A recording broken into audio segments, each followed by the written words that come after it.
السلام عليكم ورحمة الله وبركاته كلنتو وعن وناكسن داودياشنada qiimaha iyo qadarinta mudan meel kasto oo deegaanka dalka iyo dunida dacaladeeda nagala socotaan halkani waa ESTV hadana waxa la soo gaaray xiliyadan alaba hawadeedii soo marin jiray waxaan idinka inoo deegaanka iyo dalka warka hadda waxa idin la socodsiinaya anigu Cabdiid Maxamed ah qodobada wararka hadda aan idin hayna ugu door qarona waxa kamid ah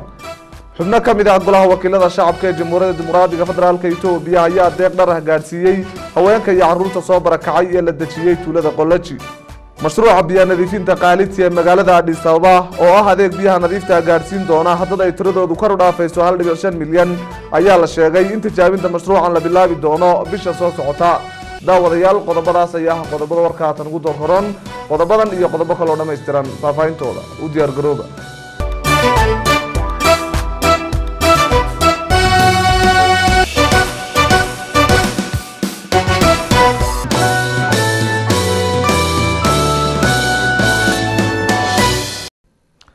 وهاجاك داوديال هدنا كسر دواده وركي أو فافاسن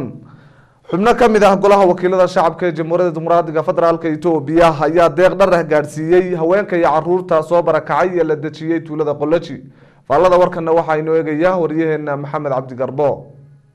xubnaha xildhibaanada dumarka ah ee golaha wakiilada shacabka Jamhuuriyadda Dimuqraadiga Federaalka dalka Itoobiya ayaa deeq gaarsiiyay dadka barakacayaasha ah ee ku sugan tuulada Qolaji taakulayntan xildhibaanada dumarka ah ee heer federaal lagu talagaleen dadka barakacayaasha ah ee ku sugan tuulada Qolaji waxa ay deeqdaasi u soo mariyeen xafiiska arrimaha haweenka iyo carruurta dowladdeegaanka Soomaalida Itoobiya waxa ayna ka kooban tahay deeqdani dhar ay ugu talagaleen dumarka iyo carruurta ku sugan tuulada Qolaji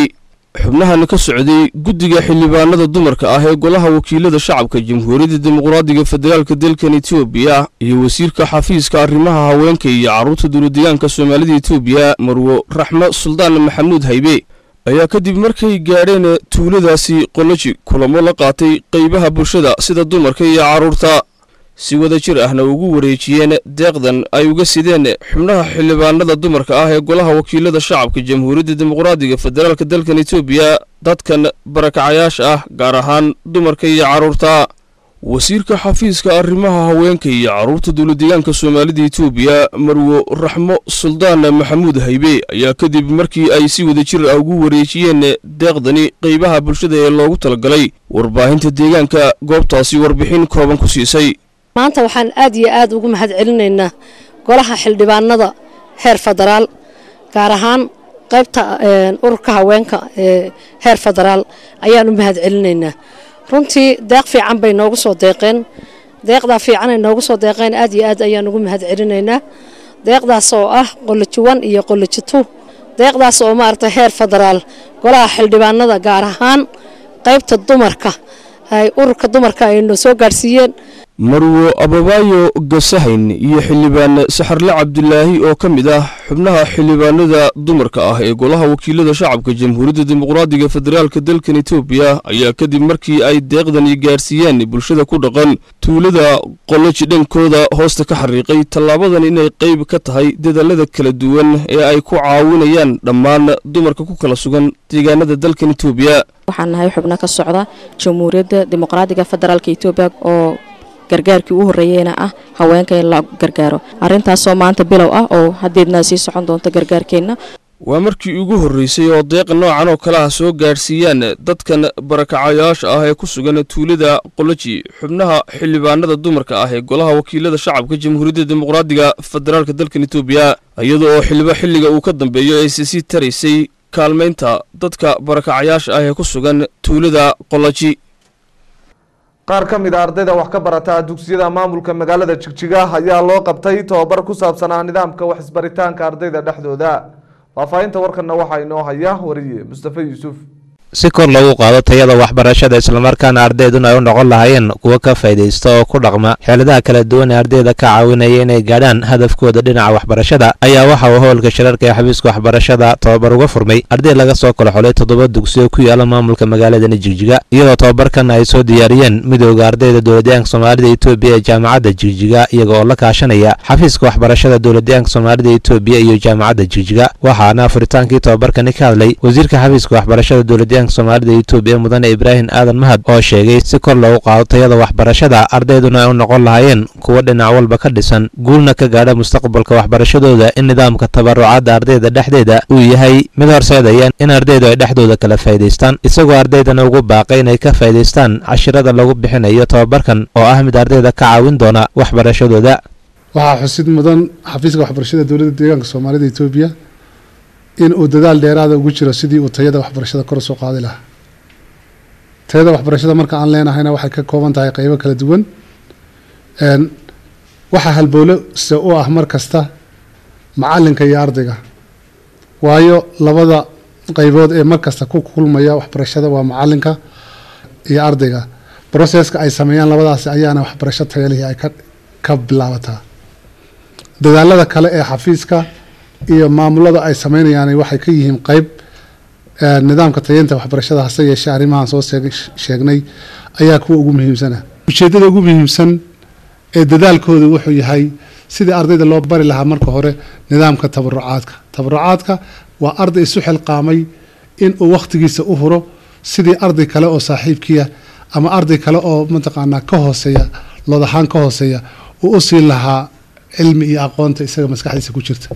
dhinacooda wasiir ku-xigeenka xafiiska dhalinyarada iyo ciyaaraha isboortiga dowladda deegaanka soomaalida Itoobiya mudane Cabdishakuur Cismaan iyo weliba madaxxafiiseedka xafiiska madaxweyne ku-xigeenka jaamacadda Jigjiga ee qaybta waxbarashada iyo daraasaadka mudane Khadar Maxamuud ayaa tilmaamay in tababarkan yahay mid ardayda faham ka siinaya xeelada kala duwan ee ardayda ka caawinaya inay gaadhaan hadafkooda dhinaca waxbarashada dhexdoodana ay iscaawiyaan. tayada waxbarashada marka hore in la adkeeyo iyo nidaamka tabarucaadka oo hadda ka horna inoo socday dibna u sii socon doona sidaan u xoojin lahayn dhammaan iskuulada ka jira deegaankeena oo dhan hanu gaarsiin lahayn nidaamka tabarucaadka oo ka shaqeeyaan ururka midowga ardayda oo dadaalo badan oo aad u badan la soo qabtay annaga xafiisahan iyo xafiiska waxbarashadaba ka xafiisahanna waxaan bahwadaag lanahay xafiiska waxbarashada dhalinyaradan ku waxbaranaya ay yihiin sidii loo adkeyn lahaa nidaamka isku xidhka dhalinyarada hadday tahay rag hadday tahay dumar sida kor loogu qaadi lahaa waxbarashada. annaguna doorkaan ku leenahay nidaamka abaabulka oo kale doorkaan ku leenahay xafiis ahaan inaan abaabulno dhalinyarada inay wax bartaan had iyo jeer inay tabarucaad ka qayb galaan. waxaan odhan karaa waa loo baahnaa in la qabto tababaro sidan oo kale ah maxaa yeelay ardaydu haddii iyagu ay iscaawiyaan waxaa la rabaa inay guul gaarayaan. jaamacadda Jijigana waxay rabtaa arday tayo leh oo deegaanka iyo dalkaba wax u qabata. marka jaamacad ahaan jaamacadda Jigjiga waxay wada shaqeyn fiican leedahay ururka midowga ardayda oo had iyo jeer iyagoo ku hawlan sidii ay ardayda dugsiyada ee deegaanka u caawin lahaayeen. anaguna waxaan la garab taaganahay had iyo jeer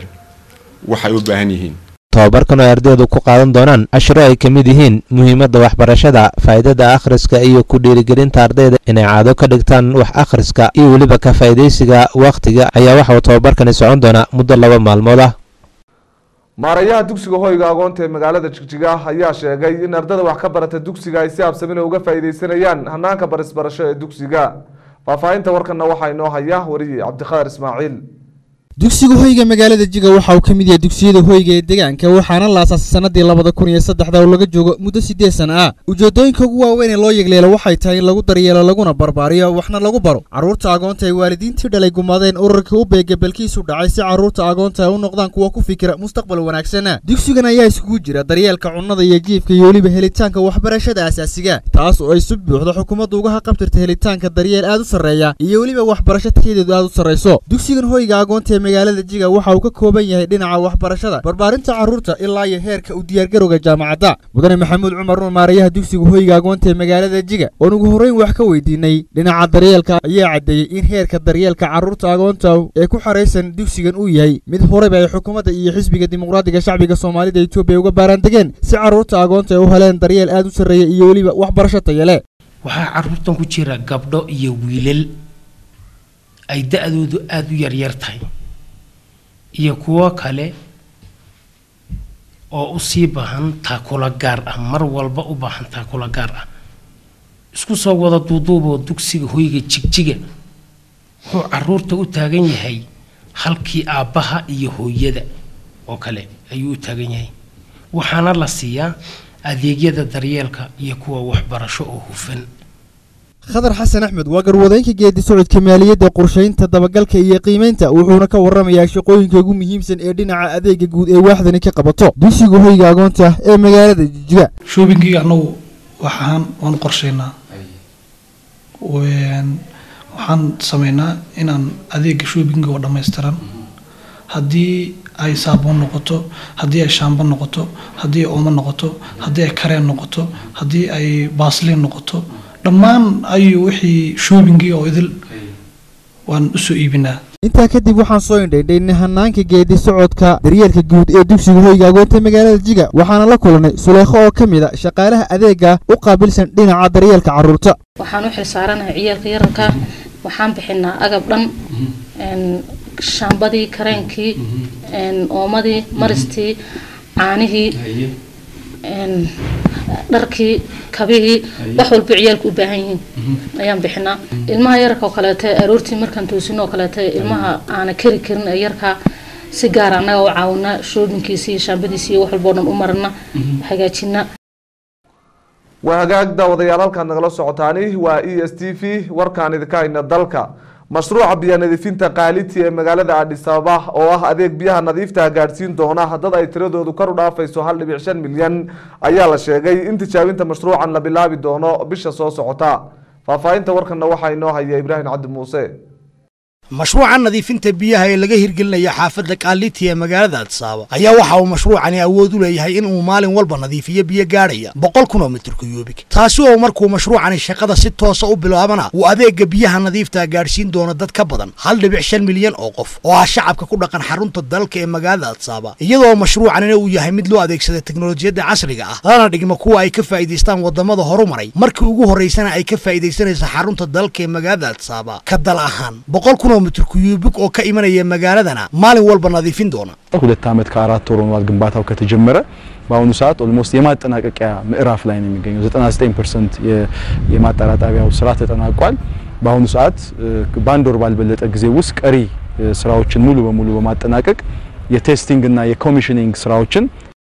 waxaan iyo intii mashruucan dhismihiisa la bilaabay ka soo wareegtay 2 sano iyo 4 bilood waxa uu waqtigan marayaa gabagaba 99% waxaana la qorsheynayaa in inta dhiman lagu soo gabagabayn doono hal bil gudaheega kadibna si toos ah loo gudagali doono tijaabinta mashruucan. haddaba mashruucan ayaa noqon doona mid wax weyn ka qaban doona baahida biyaha shacab ku dhaqan in ka badan 7 xaafadood oo ka tirsan magaalada Addis Ababa ee xarunta dalka waxaana dhismaha mashruucan ku baxay miisaaniyad dhan 750 milyan oo bir iyadoo miisaaniyadaasina ay iska kaashadeen dawladda iyo bangiga adduunka.